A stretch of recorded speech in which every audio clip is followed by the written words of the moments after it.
decision to adopt is never easy. But just imagine if your new baby needs to grow up in a completely different world from you. Carolina Vargas studies giant otters. But nothing has prepared her for raising an orphaned cub. Just keeping him alive will be difficult. Returning him to the wild will lead them both into and heartbreak. But it will also give her extraordinary insight into the lives of these endangered animals.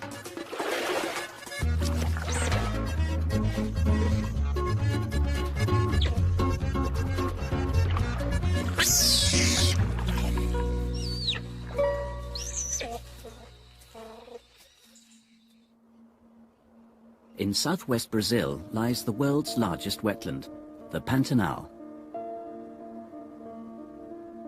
It's a vast, ever-changing landscape of impenetrable swamps and forgotten backwaters, and one of the last remaining strongholds of the giant otter. These charismatic animals have had an almost magnetic effect on one woman. Carolina Vargas had embarked on a career as a city vet, but when she discovered this maze of waterways and the endearing nature of wild otters, it was love at first sight. Since the first time I saw a group of giant otters, I got completely in love with these animals. And I really appreciate the way they live, the social behavior, and the care and respect they have between them in a group. And I think they are really beautiful and expressive. I like the way they show their feelings in their faces. And I think I'll never get tired of watching them. Carolina left her home, her job and her family and moved to the Pantanal, eager to take on a new role as giant otter researcher. They are inquisitive animals, but that has led them into trouble. It's made them easier to hunt, and demand for their soft fur has pushed them to near extinction in many parts of South America. But they seem to be doing well here because it's so remote. Carolina wants to understand how they live and what they need to survive. But just 2 years into her research, life took an unexpected turn. A local fisherman found a baby otter, alone and destitute. He was clearly too young to make it on his own. Even though she had no experience of raising otters, Carolina decided she could not let him down. She named him Sancho, put her research on hold, and became his surrogate mother. It's been hands-on right from the start.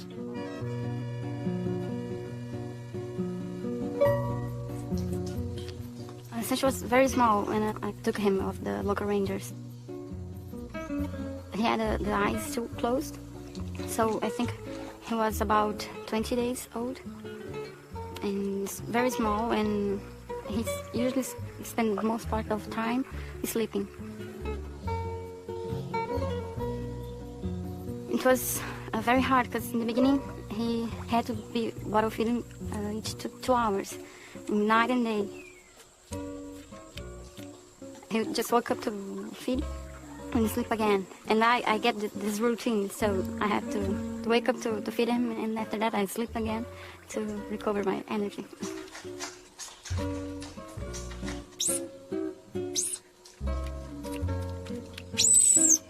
We keep him in a dry place in the first 2 months, and gradually we put him in the water to stimulate him to swim and get used to the water.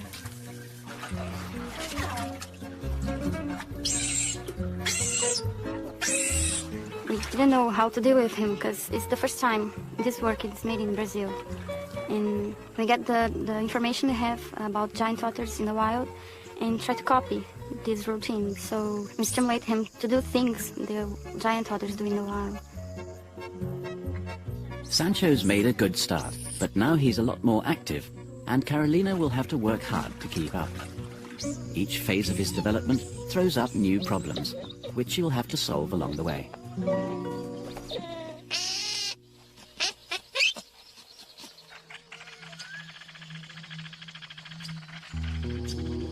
If she's to give Sancho any real chance of returning to the wild, she's going to have to think back to what she's observed along the river.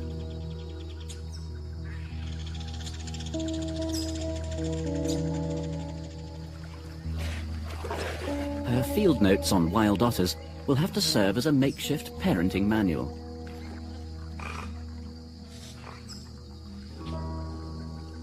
This is turning out to be the biggest challenge of her life. One of the main problems Carolina faces is bringing up Sancho on his own. In the wild, he would be part of a large, intimate family. One group she's been studying is a family of 10, with 3 young cubs about the same age as Sancho.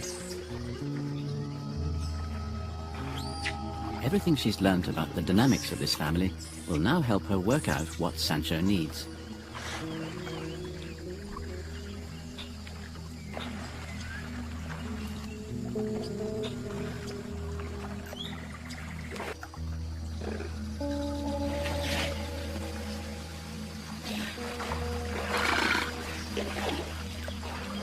Fortunately, there's a relatively easy way of telling each giant otter apart.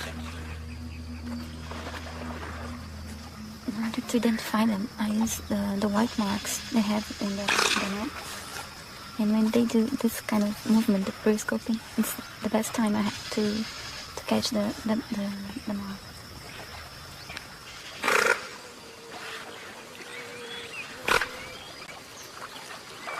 Now Carolina knows who's who, she can start to work out their roles within the family.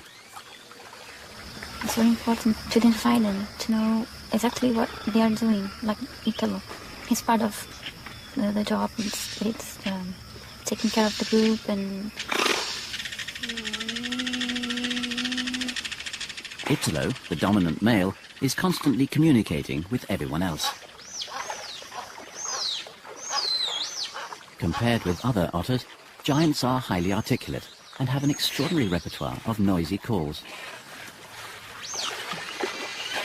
Alarm snorts, screams of excitement, and hums of reassurance all help maintain cohesion in the troop. And the cubs learn a lot from these elaborate vocalizations.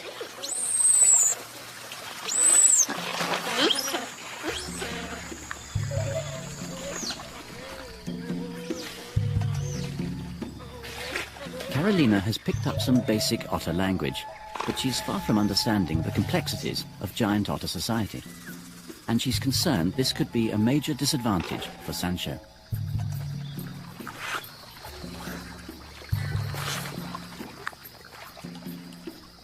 She has no idea whether she can teach a solitary otter how to survive in the wild. But she knows that that's the best place for him, and wants to return him as soon as she can. For now, though, she concentrates on getting him into a routine.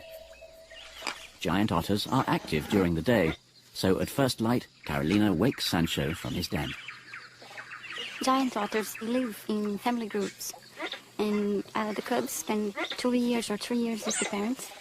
And so I believe they need this contact with his parents just to learn how being a giant otter.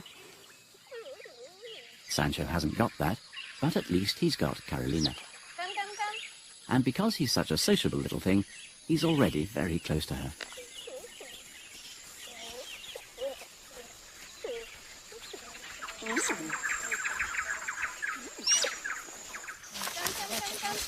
Sancho recognized me as his mother. That's why I believe he's very bonded with me. Actually, I feel like he's my son too. At 4 months old, Sancho is already a very demanding cub. He's now weaned off milk and has a growing appetite.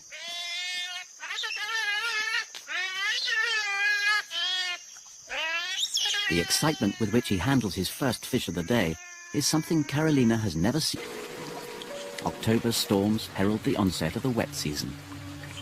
Heavy rain swells the Paraguay River until she bursts her banks and floods an area the size of England. For the next 6 months, savannas and forests are transformed into a land of swamps, pools and channels. The slow-flowing water is rich in nutrients, nurturing forests of aquatic plants. This is the perfect nursery for more than 300 species of fish. It's a giant aquarium bursting with life. And that's why giant otters do so well.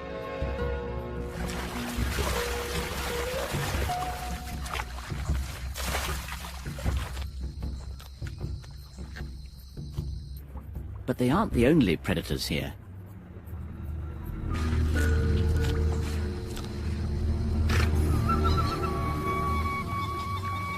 And for an inexperienced otter, the Pantanal can be a very treacherous place.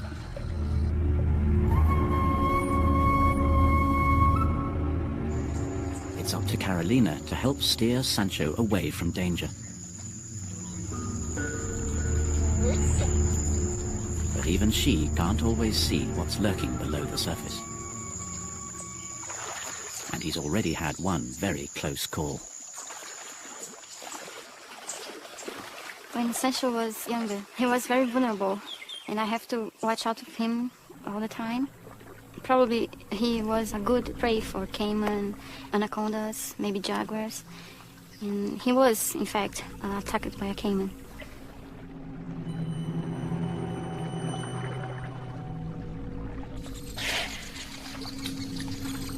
It was just after the feeding.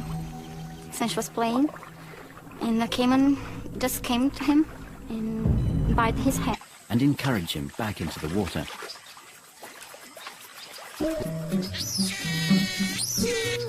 Her commitment to him is so strong, she finds herself drawn more and more into the giant otter's world.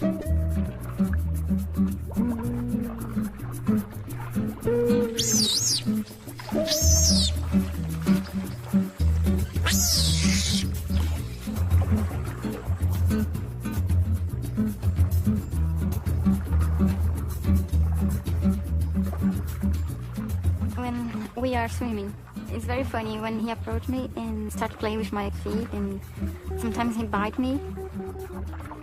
I do believe he's really enjoyed swimming, and I can see it in his face because he shows that he's having fun. With huge webbed feet and a strong flattened tail, Sancho is built for swimming. His instinct and ability are there, but he's still a little clumsy.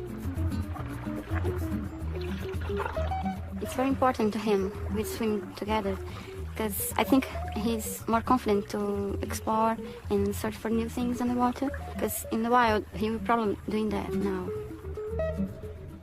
Even though Carolina's research is on hold, she's learning more about giant otters than she could ever have imagined. I never dive with a giant otter, so Sancho is teaching me a lot of things about giant otters, the way they swim and the underwater behavior. At the same time he's learning, I'm learning with him. I feel like my work is doing well because his behavior is just like a wild giant otter.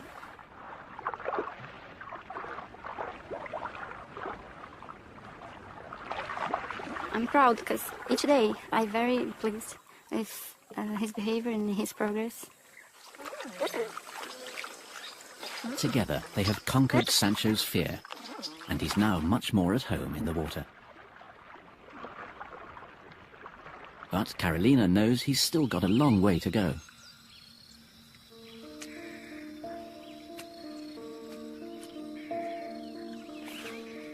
Wild otter cubs gain their confidence by being at the very heart of the family.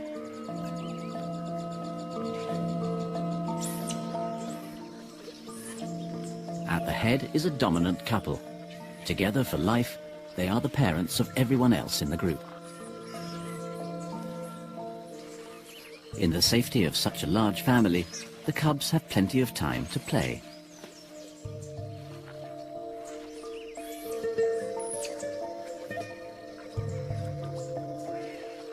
They're also free from the pressures of finding their own food, because every member of the family helps provide for them.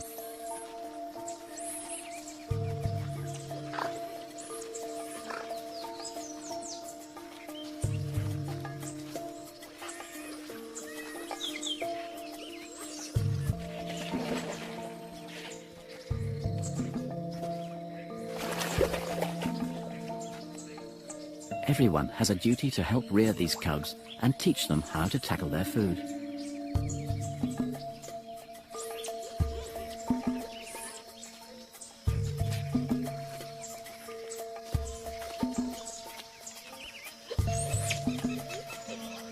Carolina knows that somehow she is going to have to recreate this lesson for Sancho. She isn't just a surrogate mother to him now. She has to stand in for every missing member of his family. It's a tall order, but Carolina is prepared to rise to the challenge. Every day means getting up at 5 a.m. to catch piranha.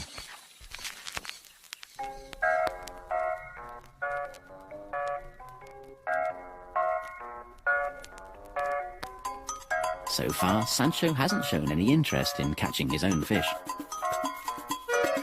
But now's the time for him to start to pull his own weight.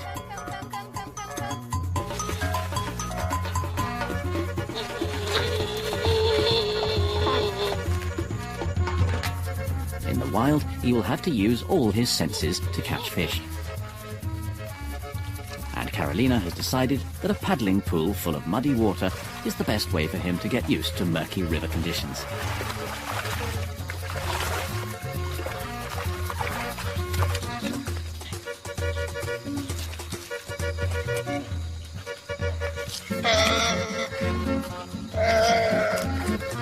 Not only does this work, but some of his natural instincts are starting to kick in.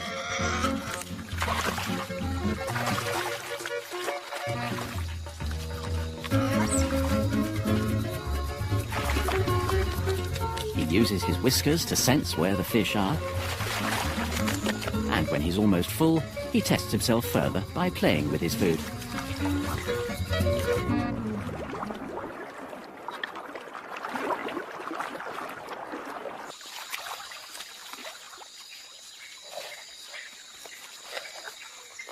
Refining his skills like this seems to boost his confidence.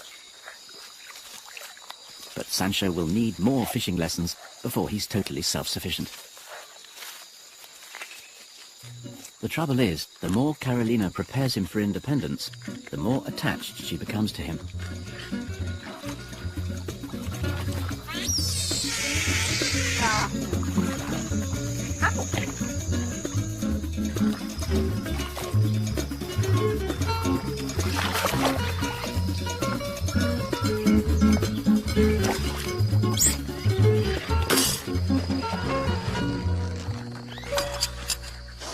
At 6 months old, Sancho is now totally at ease in the water, and his natural curiosity is blossoming.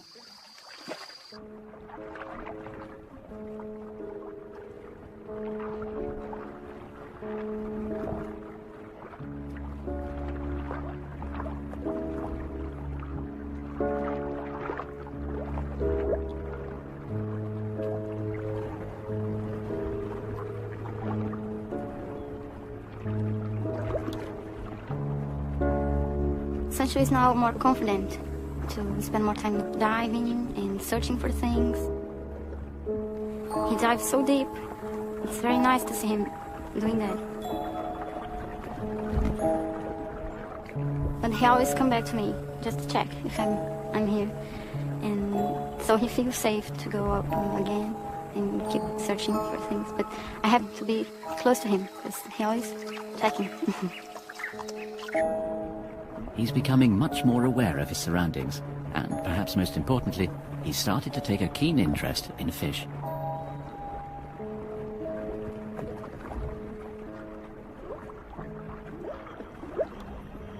Using his feet to steer and his tail for propulsion, he can now reach high speeds underwater, and has more chance of escaping his old enemies.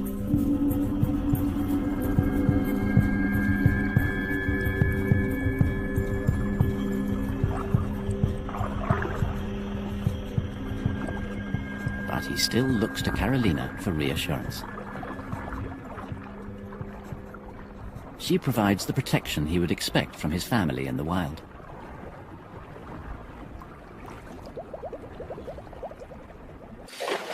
Giant otters do everything together. Whenever they travel, the adults surround the cubs always on the lookout for danger.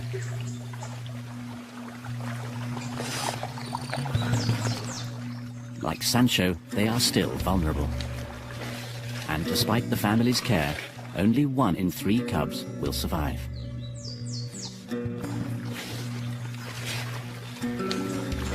When the group finds fish, they begin to hunt. The chaos created by 10 otters confuses the fish and makes them easier to catch.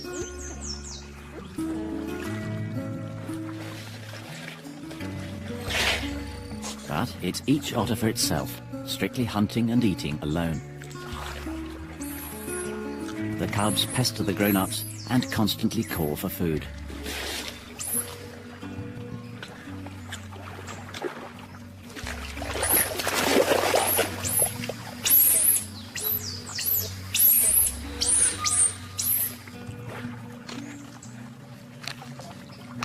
The adults eat first before tending to the youngsters. Then they offer smaller fish and encourage the cubs to play with and chase them. All good practice for tackling their own slippery prey.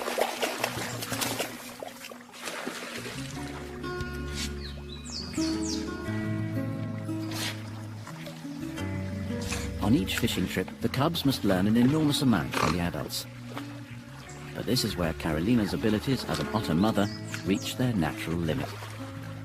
She can only guess how young otters learn to hunt from what she's witnessed at the surface. Somehow, she's got to encourage Sancho to catch his own food. And this is proving to be the trickiest part of his rehabilitation so far. Carolina has had to think long and hard about a training program for Sancho. But in the end, it's down to trial and error.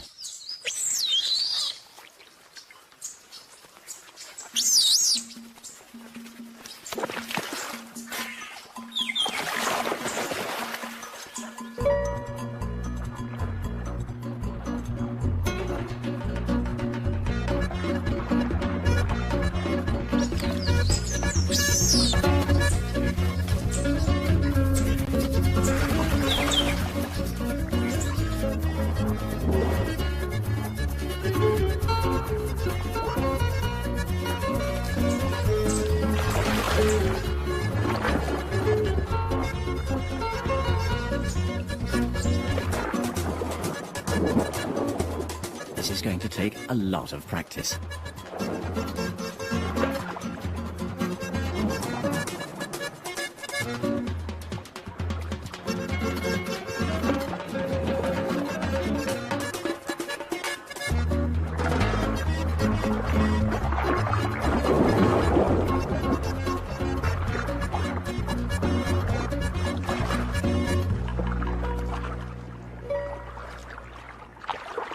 Once he starts to fishing by himself, I'll start to break the bond he has with me, and that will be hard as well.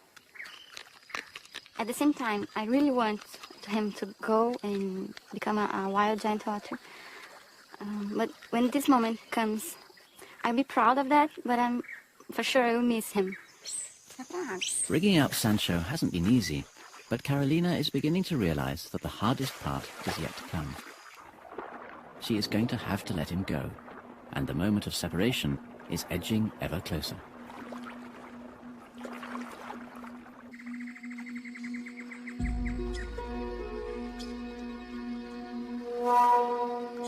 The rains have stopped, and the Pantanal is drying out. As the water levels fall, fish become trapped.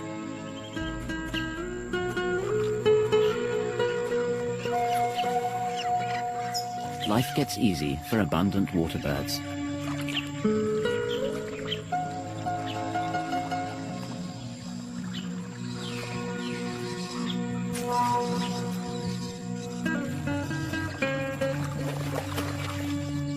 But birds aren't the only ones to take advantage of the glut of easy food.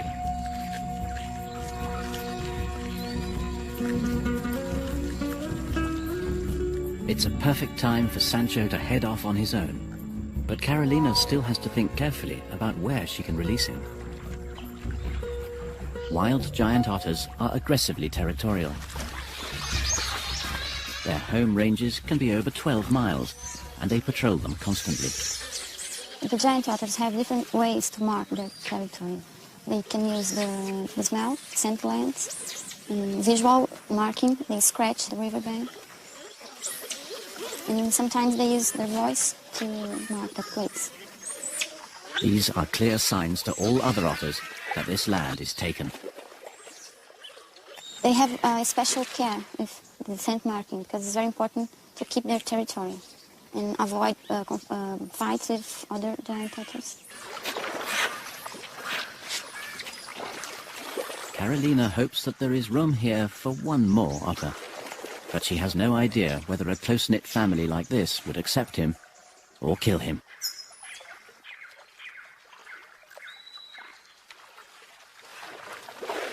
If Sancho enters in other group territory, the group could not accept Sancho and would have a fight.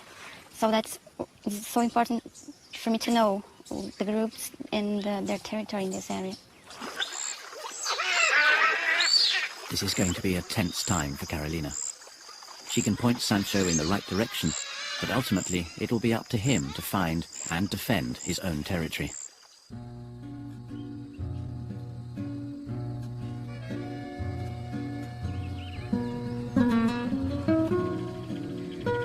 Sancho is now 8 months old, and Carolina thinks she has found a stretch of no man's land fit for his fresh start in the wild.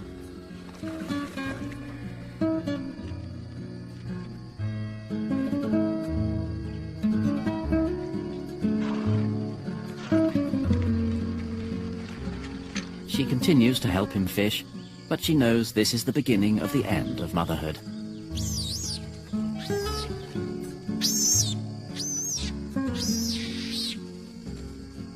I tried to move Sancho in order to break the human contact and show him another territory for him to start to explore.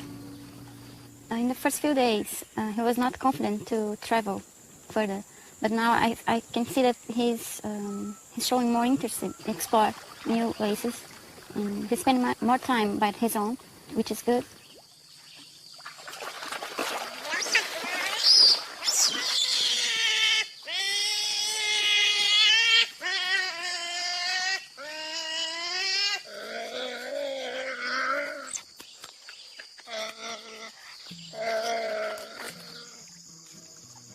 Despite the great strides he has made, Sancho is still young, and Carolina knows she will always worry about him. But the mothering will have to stop if Sancho is ever going to be self-reliant.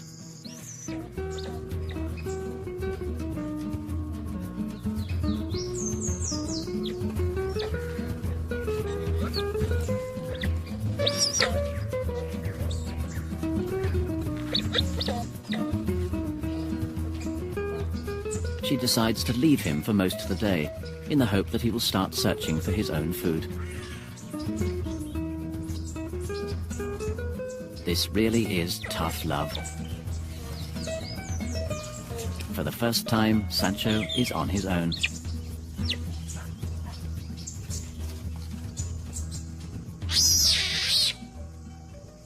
I'm not sure that Sancho is 100% able to defend himself.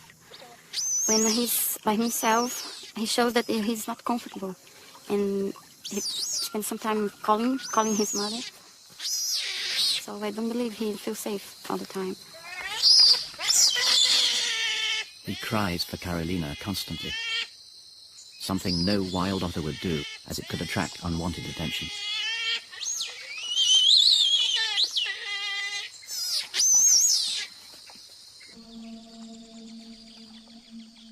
Unwittingly, he has called in a pair of wild otters.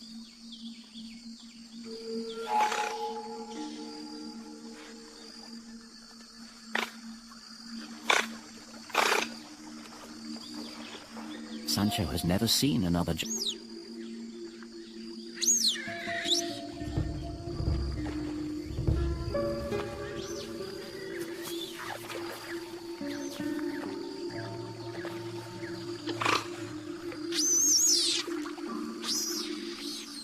It's a new experience for Sancho. At the same time, he's starting to lose human contact. I think it could be very stimulating for him. Maybe it will help him to finally find his way.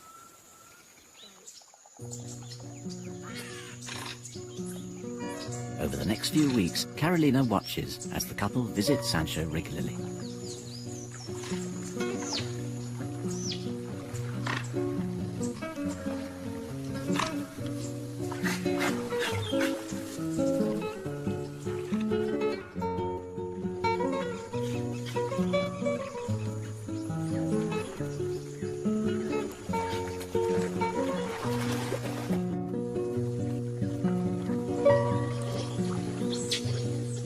His initial nervousness begins to dwindle as he realizes he speaks their language.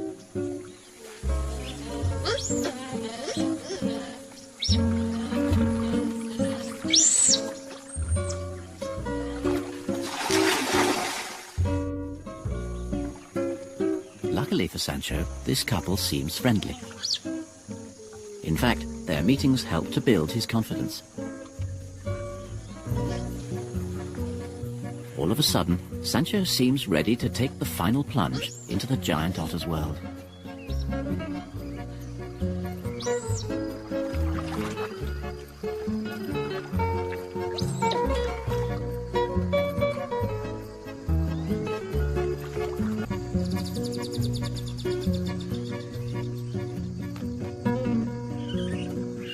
Carolina starts to reduce his fish rations, until one day she discovers he doesn't need her anymore.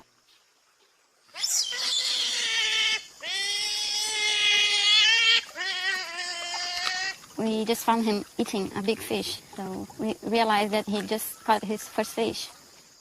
Actually, I think he was already catching his own fish, but hiding from us. And it was great, and after this day, he started to fish almost every single day. Sancho has finally proved he can look after himself.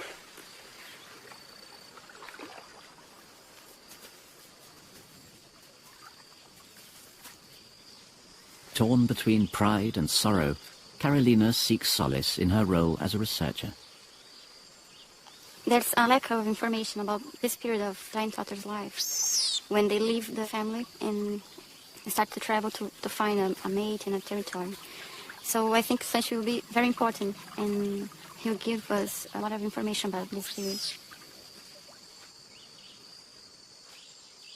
Although the separation will be hard for her, Carolina's confident she will continue to learn from him.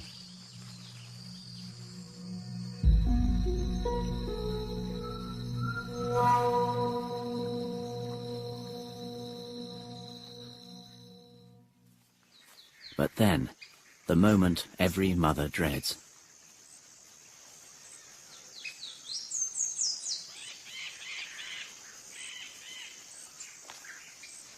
Come, come, come, come, come, come, come, come, come.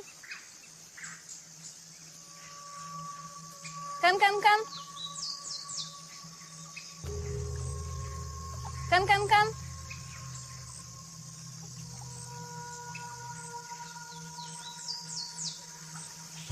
I arrived here this morning, and Sancho was not here.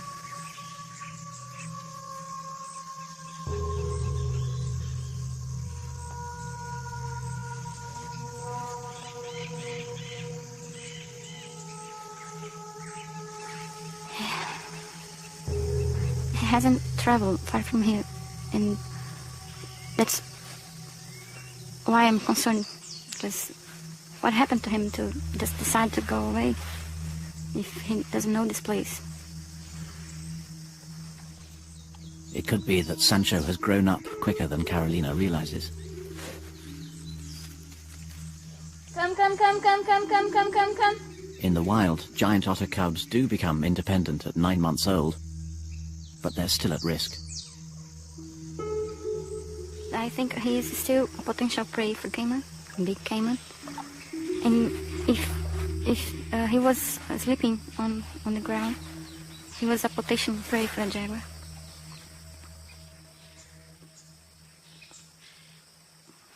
I have to look for him. So I'll pick the canoe and and try to find try to go in the places I have already been with him. And unfortunately, I have to look for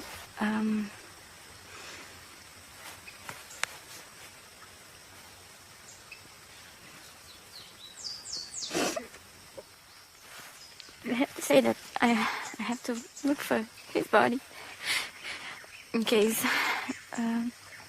he was killed for any animal. I have to do this, but I'm still thinking positive about. He's just a rebel. Maybe he's trying to show his angry about us leaving him alone for a long time, or give him less food. I don't know. But I'm still thinking he'll come back soon.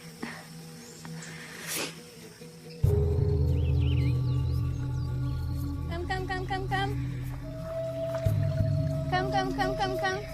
Sancho.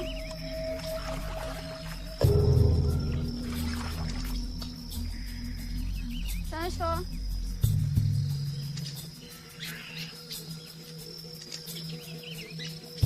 Come. Sancho. Come.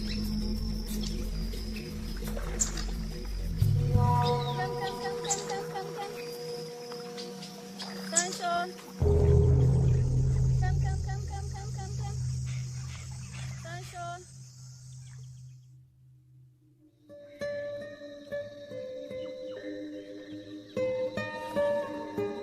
3 months have now passed since Carolina last saw Sancho. He's left a huge hole in her life.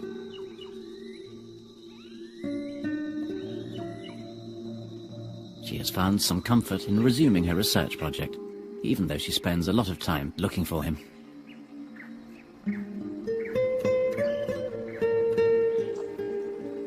But Sancho has left her with more than just memories.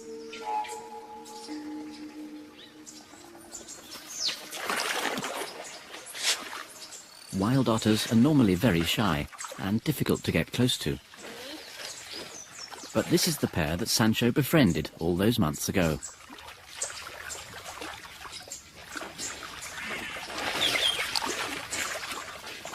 So used to seeing her with Sancho, they have accepted her.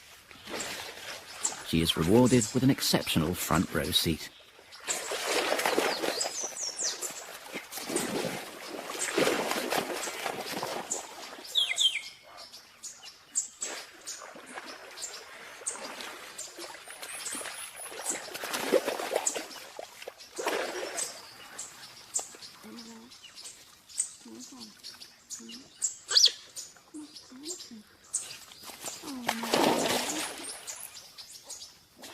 She's trusted enough to have a rare glimpse of their newborn cubs.